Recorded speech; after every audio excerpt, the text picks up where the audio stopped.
पंडित जी, इस सपने का क्या कारण हो सकता है? बेटी, जहाँ तक मुझे लग रहा है ये ईश्वर का ही कोई संकेत है। कहीं ऐसा तो नहीं इस सपने का संबंध आने वाली शिवरात्रि से हो? तुलसी की शादी को 6 साल बीत चुके थे, पर अभी तक उसके कोई संतान नहीं थी। इसी वजह से तुलसी जहाँ भी जाती उसे ताने सुनने को मिलते। ऐसे ही एक दिन तुलसी अपनी सास शर्मिला के साथ एक रिश्तेदार के घर गोद भराई के फंक्शन के लिए पहुंची। आंटी जी, मैं ये कुछ उपहार प्रेरणा के लिए लाई थी, उसकी झोली में रख रही थी। अरे शर्मिला, जरा अपनी बहू को समझा दो, ये बांझ है और एक बांझ औरत का साया मेरी बहू पर पड़ा तो कोई भी विघ्न पड़ सकता है। तुलसी, मैंने तुम्हें घर पर ही कह दिया था तुम गर्भवती बहू के लिए कोई उपहार लेकर नहीं चलोगी, और तुमने वही गलती की। अरे तुम हम सबको रिश्तेदारों के सामने कितना नीचा गिरवाओगी। खुद से तो तुमसे बच्चा होता नहीं है और जिसके होने वाला है उसे अपनी बुरी नजर लगाना चाहती हो। पर माँ जी, मैंने गलती क्या की है? मैं तो सिर्फ प्रेरणा और उसके आने वाले बच्चे के लिए कुछ उपहार दे रही थी। मैंने उपहार दे दिए, ये क्या कम है जो तुम अपनी तरफ से बड़ी बनने की कोशिश करती हो? परिवार में जगह बनाने के लिए औलाद पैदा करनी होती है और वो तुम नहीं कर पाई, जिसके कारण मुझे हमेशा ही अपने रिश्तेदारों से सुनना पड़ता है। गोद भराई की रस्म शुरू होने वाली है, मैं थोड़ी देर में आती हूँ, तुम यहाँ से हिलना भी मत। तुलसी की आंखों से आंसू बहने वाले होते हैं, पर रिश्तेदारों के सामने वो रो नहीं सकती थी, इसलिए वो अपने आंसुओं को छुपा लेती है। तुलसी इन सब तानों को अक्सर सुनती रहती थी। बांझ शब्द तो मानो हजारों बार उसने अपने लिए सुन ही लिया होगा। ऐसे ही एक शाम। क्या हुआ गौतम, इतने गुस्से में तिल मिलाता हुआ कहाँ से आ रहा है? तंग आ गया हूँ रोजाना की बातों से। दोस्तों यारों में उठने बैठने लायक नहीं छोड़ा। तुम्हारी बहू ने मुझे जो भी मिलता है वो यही पूछता है, खुशखबरी कब सुना रहे हो, खुशखबरी कब सुना रहे हो? क्या जवाब दूं कि मेरी पत्नी बांझ है, वो कभी माँ नहीं बन सकती? बोलो। अच्छा खासा सुधा के साथ रिश्ता हो जाता तो बच्चों की किलकारी आंगन में गूंज रही होती। कल ही सुदेश बहन जी बता रही थी 2 बच्चों की माँ बन गई है सुधा। आपकी चाय लाई थी। तुम्हारा मनहूस चेहरा देख लिया है, अब चाय पीने की इच्छा नहीं है। गौतम गुस्से में चला जाता है और तुलसी रोती हुई कमरे में आ जाती है। ऐसे ही दिन बीत रहे थे। एक रात तुलसी सपने में देखती है एक छोटा सा बालक हाथ में डमरू लिए माँ माँ पुकारता शिव मंदिर में शिव जी की मूर्ति के आसपास भाग रहा है और तुलसी उसके पीछे पीछे उसे पकड़ने के लिए दौड़ रही है। अचानक ये सपना देखकर तुलसी की आंख खुल जाती है। अगले दिन वो शिव मंदिर के पंडित जी के पास जाती है। पंडित जी, इस सपने का क्या कारण हो सकता है? बेटी, जहाँ तक मुझे लग रहा है ये ईश्वर का ही कोई संकेत है। कहीं ऐसा तो नहीं इस सपने का संबंध आने वाली शिवरात्रि से हो? और 2 दिन बाद ही शिवरात्रि है। जैसा कि तुम कह रही हो कि बालक के हाथ में डमरू था, हो ना हो बेटी, ये भगवान शंकर की ओर से भेजा गया कोई शुभ संकेत है। मेरा मानना है कि तुम भगवान भोलेनाथ का शिवरात्रि व्रत रखो और विधि विधान से उनकी पूजा करो। देखना, भगवान भोलेनाथ तुम्हारी झोली खुशियों से भर देंगे। पंडित जी, मैं शिवरात्रि का व्रत जरूर करूंगी और पूरे विधि विधान से शिव शंकर की पूजा अर्चना करूंगी। तुलसी खुशी खुशी घर आ जाती है और शिवरात्रि व्रत के लिए तैयारी करने लगती है। वो शंकर पार्वती के लिए नए नए वस्त्र बनाती है, उनके लिए प्रसाद व पूजा की सामग्री की व्यवस्था करती है, मंदिर को सजाती है। ये सब क्या हो रहा है? तुम ये मंदिर की सजावट क्यों कर रही हो? घर में और भी काम पड़े हैं, इन्हीं सब में लगी रहोगी तो वो कौन पूरा करेगा? माँ जी, परसों शिवरात्रि का व्रत है, इसीलिए मैं भगवान शंकर और माता पार्वती जी का श्रृंगार कर रही थी। तैयारी तो ऐसे कर रही है भोलेनाथ और माँ पार्वती जैसे तुझे ही आशीर्वाद देने के लिए बैठे हैं। मैं भी देखती हूँ तू ये शिवरात्रि व्रत कैसे पूरा करती है। दरवाजे पर ताला मार दूंगी, तू मंदिर जाकर दिखा। बहुत देख लिया तेरा ढोंग। माँ जी, ऐसा मत करो, मुझे भगवान भोलेनाथ के मंदिर में शिवलिंग की पूजा के लिए जाने दो। माँ जी, जब तुझे माँ ने एक बार मना कर दिया कि तू मंदिर नहीं जाएगी तो नहीं जाएगी। जो भी व्रत और पूजा करनी है घर पर कर। मेरे जीवन में पिछले 6 सालों से न तूने कोई खुशी दी है और न ही तेरे से कोई उम्मीद बची है। तुलसी अपने कमरे में जाकर रोने लगती है। महाशिवरात्रि का दिन आ जाता है, पर तुलसी की सास शर्मिला सुबह सुबह ही दरवाजे पर ताला लगा देती है। मैं भी देखती हूँ ये बांझ शिव मंदिर कैसे जाती है। हे भोलेनाथ, हे माँ पार्वती, मेरी रक्षा करो। मैं शिवलिंग की पूजा के लिए कैसे जाऊं? दरवाजे पर माँ जी ने ताला लगा दिया है। तुलसी खिड़की के पास खड़ी मंदिर जाते भक्तों को देख रही थी। सबके हाथ में पूजा की सामग्री थी। तब उसने शिव जी का रूप धरे एक छोटे से बालक को देखा जो तुलसी के पास ही आ रहा था। वह तुलसी से बोला, अरे तुम शिव मंदिर नहीं गई? आज तो महाशिवरात्रि का त्योहार है। देखो, सारे भक्त मंदिर में पूजा के लिए जा रहे हैं। मैं मंदिर नहीं जा सकती बेटा। अरे मेरे होते हुए तुम मंदिर कैसे नहीं जा सकती? अपनी आंखें खोलो, देखो तुम शिव मंदिर में ही तो खड़ी हो। ना जाने शिव रूप धारण किए उस बालक ने क्या चमत्कार किया कि पलक झपकते ही तुलसी शिव मंदिर में खड़ी थी और वह बालक गायब था। तुलसी ये सारा चमत्कार देखकर हैरान रह गई और शिवलिंग के सामने बेहोश हो गई। तभी शर्मिला और गौतम भी तुलसी को ढूंढते हुए शिव मंदिर पहुंच जाते हैं। तुलसी बहू, क्या हुआ? गौतम बेटा, ये तो बेहोश हो गई है, जल्दी से अस्पताल ले चल। गौतम और शर्मिला तुलसी को अस्पताल ले जाते हैं। घबराने की कोई बात नहीं है माँ जी, आपकी बहू माँ बनने वाली है। सुबह से कुछ खाया नहीं होगा, इसीलिए कमजोरी से चक्कर आ गया होगा। आप घर ले जाकर इन्हें कुछ खिला दीजिए तो शरीर में ताकत आ जाएगी। बाकी मैं कुछ दवाइयाँ लिख कर दे रही हूँ, कल एक बार दोबारा आप तुलसी को मेरे पास ले आना। गौतम बेटा, लगता है भगवान भोलेनाथ ने तुलसी की सुन ली। आज मैंने भी मान लिया कि महाशिवरात्रि व्रत की महिमा अपार है। इस व्रत को करने से इच्छित फल की प्राप्ति जरूर होती है। मुझे माफ कर दो तुलसी, मैं ये भूल गई थी कि तुम ये व्रत अपने परिवार और हमारे लिए ही तो रख रही थी। हमें इसमें विघ्न नहीं डालना चाहिए था। तुलसी, मैं तो तुमसे मुंह मोड़ कर जा रहा था। मुझे तो माफी मांगने का भी हक नहीं है। तुम चाहो तो मुझे कोई भी सजा दे दो।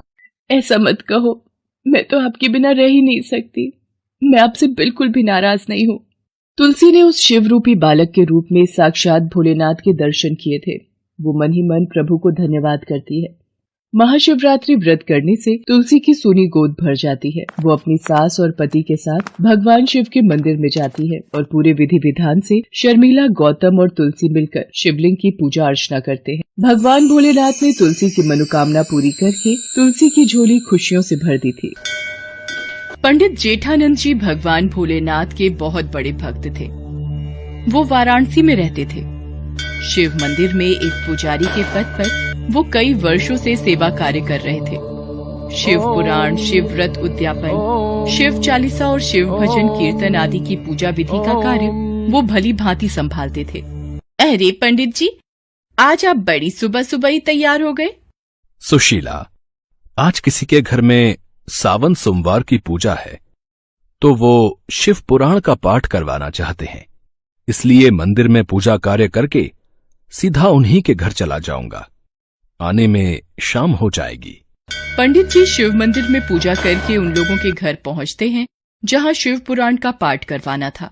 पूजा की तैयारी के बाद वो भगवान शिव के लिए एक आसन लगाते थे और उसके सामने एक त्रिशूल और डमरू स्थापित करके पूजा शुरू करते थे। ये जेठानंद पंडित जी का नियम था। अरे ये पंडित जी, पूजा से पहले एक आसन, ये त्रिशूल और ये डमरू क्यों स्थापित करते हैं भाई?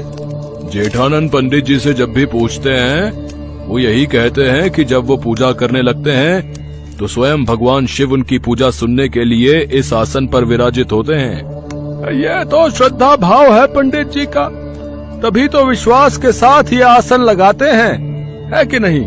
पंडित जेठानंद पूजा करवा कर घर आ जाते हैं। आ गए आप? चलो भोजन कर लो।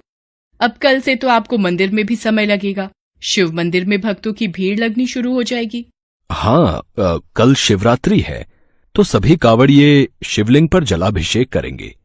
दूर दूर से शिव मंदिर में लोग पूजा करने आते हैं। भक्तों की भीड़ रहेगी कल तो। अगले दिन पंडित जेठानंद सुबह सुबह मंदिर पहुंचते हैं। हाँ, ये प्रभु शिव शंकर का आसन बिछा देता हूँ, फिर पूजा आरंभ करूंगा। पंडित जी, कोई बहुत पहुंचे हुए महाराज शिव मंदिर में दर्शनों के लिए आ रहे हैं। उनके पीछे भक्तों की भीड़ भी है। आइए महाराज, आइए। आज शिवरात्रि के पावन अवसर पर इस मंदिर की शोभा बढ़ाइए। स्वामी महाराज की जय, स्वामी महाराज की जय। सबका कल्याण हो। पहले हम मंदिर में थोड़ी देर विश्राम करना चाहेंगे। अच्छा, तो यह आसन हमारे लिए बिछाया है। अति सुंदर, अति सुंदर। क्षमा कीजिए स्वामी महाराज, ये आसन तो मैं भोलेनाथ के लिए सजाता हूँ। वो मेरी पूजा में अपनी हाजिरी देकर उसे संपूर्ण करते हैं। मूर्ख, कभी भगवान भी ऐसे आसन पर आकर बैठ जाएंगे? ये असंभव है। ये तुम्हारा पागलपन है। मेरा विश्वास है, जो कई वर्षों से मैं ये आसन बिछाता हूँ और मुझे पता है भगवान शंकर सदैव मेरी पूजा में इस आसन पर विराजमान होते हैं। अच्छा, तो फिर प्रमाणित करके दिखाओ पंडित जी कि सच में भगवान शंकर इस आसन पर बैठते हैं। स्वामी महाराज, भगवान में आस्था और विश्वास ही हमारी पूजा को सफल बनाता है। इधर उधर की बातें मत करो पंडित जी। मुझे प्रमाण दो कि इस आसन पर शंकर महाराज विराजित होते हैं। मैं भी तुम्हारी भक्ति में शक्ति देखना चाहता हूँ कि तुम में भला ऐसा क्या है जो सिर्फ तुम्हारे कहने पर भगवान स्वर्गलोक को छोड़कर यहाँ तुम्हारी पूजा में बैठने आ जाते हैं। स्वामी महाराज, आपको प्रमाण चाहिए तो मुझे कल तक का वक्त दीजिए।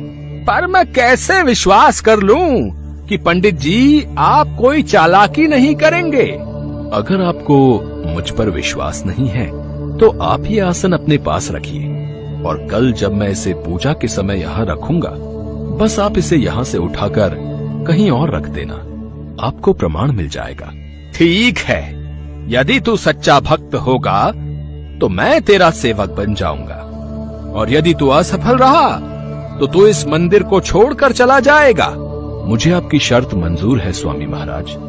स्वामी महाराज को आसन सौंपकर पंडित जी घर आ जाते हैं। लोग इस विषय में बातें करने लगते हैं। पता नहीं भाई, अब कल देखते हैं किसकी जीत होगी और कौन हारेगा। भाई, पुजारी जी बरसों से इस मंदिर की सेवा कर रहे हैं, उनको विश्वास होगा भगवान शंकर पर, तभी तो इतनी बड़ी बात कह दी। देखते हैं कल क्या होगा। उधर स्वामी महाराज अपने एक चेले से बातें करने लगते हैं। मुझे पता है, ये पंडित बरसों से मंदिर में चढ़ रहे दान दक्षिणा पर कुंडली जमाए बैठा है। अब इस पंडित की सच्चाई सबके सामने लाने का वक्त आ गया है। स्वामी महाराज, आपने बिल्कुल सही शर्त रखी है। कल इस पंडित का भांडा फूट ही जाएगा। हाँ, फिर तो सब लोग आपकी वाहवाही करेंगे। हाँ। पंडित जेठानंद भी घर आ जाता है। सुशीला पूछती है। पंडित जी उसे सारी बात बताते हैं। सुनो जी, आप तो भगवान भोलेनाथ के परम भक्त हो और भोले भंडारी के होते हुए आपको चिंता की क्या आवश्यकता। हाँ सुशीला, मैंने तो सब कुछ भोले बाबा पर छोड़ दिया है और मैं जानता हूँ वो मेरे विश्वास की लाज जरूर रखेंगे। पंडित जी भगवान शंकर को याद करते हैं। हे भोलेनाथ, हे परमेश्वर, कल आपके भक्त की परीक्षा है और मुझे पता है कि आप मेरी सहायता जरूर करेंगे। अगले दिन पंडित जेठानंद मंदिर पहुंचते हैं। स्वामी महाराज पहले से ही मंदिर में पहुंचे हुए थे। आइए पंडित जेठानंद जी, आप ही का इंतजार हो रहा था। चलिए, ये रहा भगवान शिव का आसन, लगाइए इसे और पूजा शुरू कीजिए। देखें भगवान यहाँ विराजेंगे या नहीं। ओम नमः शिवाय, ओम नमः शिवाय।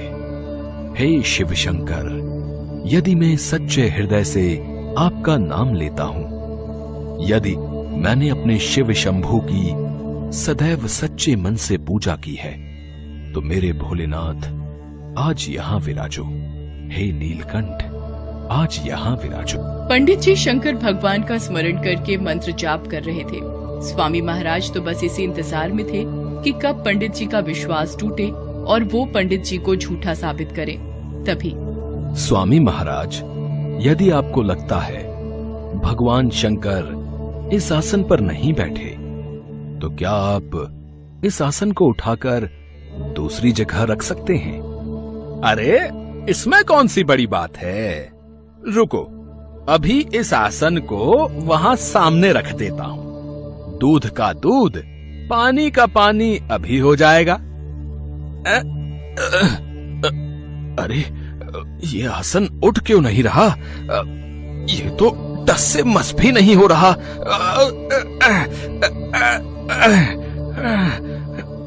ये असंभव है।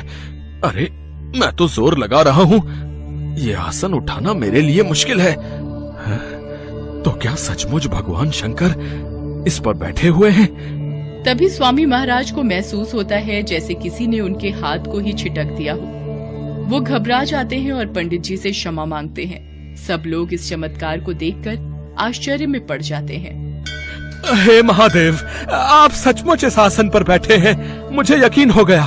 पंडित जी, मुझे माफ कर दीजिए, आपकी भक्ति जीत गई, मैं गलत था। आप तो सचमुच भगवान भोलेनाथ के सच्चे भक्त हो। नहीं नहीं स्वामी महाराज, भगवान शंकर के लिए सभी भक्त एक समान हैं। बस विश्वास और लगन की आवश्यकता होती है। भगवान शंकर ने पंडित जेठानंद का विश्वास टूटने नहीं दिया।